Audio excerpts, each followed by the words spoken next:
Perkara tersebut Lesti di postingan, Irfan Hakim digeruduk fans Leslar. Aksi kritik fans Leslar kepada Irfan Hakim itu terjadi saat Irfan mengunggah momen menghadiri konser Betran Peto.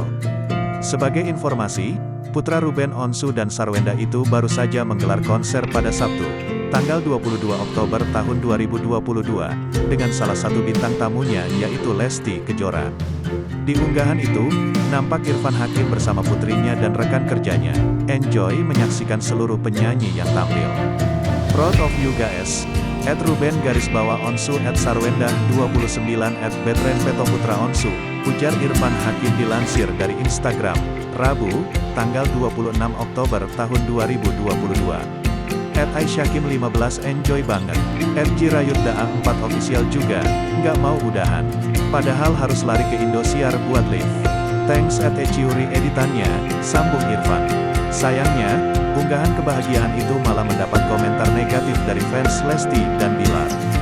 Mereka ramai mengkritik Irfan Hakim karena tak menyantumkan akun Instagram Lesti Kejora.